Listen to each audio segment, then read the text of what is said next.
9 సంవత్సరాల కింద స్థానిక శాసనసభ్యుడు మంత్రిగా ఉన్నప్పుడు రాష్ట్రంలో అతని బినామీ సంస్థ అయిన గ్లోబరీనా సంస్థ యొక్క నిర్వాహకం వల్ల 3 లక్షల మంది ఇంటర్ విద్యార్థులు ఇబ్బంది పడి వాళ్ళ జీవితాలను కోల్పోయి మరి నిరాశతోటి 29 మంది విద్యార్థులు ఆత్మహత్య చేసుకొని బలిదానం అయితే ఇప్పటి వరకు గ్లోబరీనా సంస్థ మీద ఎలాంటి విచారణ చేయలేదు.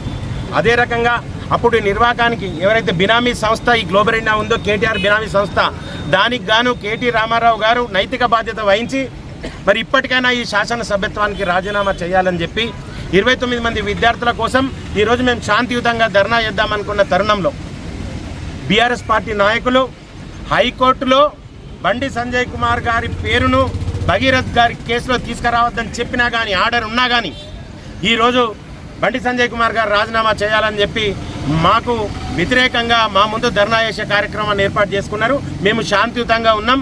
మరి ఈ కార్యక్రమంలో పోలీసు వారు దీంట్లో ఎంటర్ అయ్యి మరి ఏకపక్ష నిర్ణయంతో మా మీద లాఠీ చార్జ్ చేయడం జరిగింది. మరి ఈరోజు ఎమ్మెల్సీ కవిత లిక్కర్ రాణిగా ఉండి ఏ రోజైతే ఆ కేసులో ముద్దాయిగా ఉందో ఆ రోజు ముఖ్యమంత్రిగా ఉన్న కేసీఆర్ గారు రాజీనామా చేయలేదు, మంత్రిగా ఉన్న ఈ కేటీఆర్ గారు రాజీనామా చేయలేదు.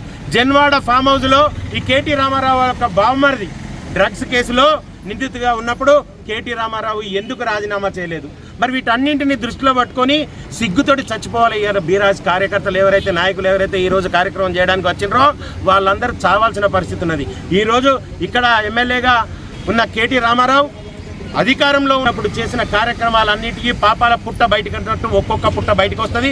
రానున్న రోజుల్లో కేటీ రామారావును సిరిసిల్లాలో తిరగనీయం. ఎట్టి పరిస్థితుల్లోనూ బీఆర్ఎస్ పార్టీ అంతానికి కృషి చేస్తామని మీ ద్వారా తెలియజేస్తున్నాం. భారత్ మాతాకి జై.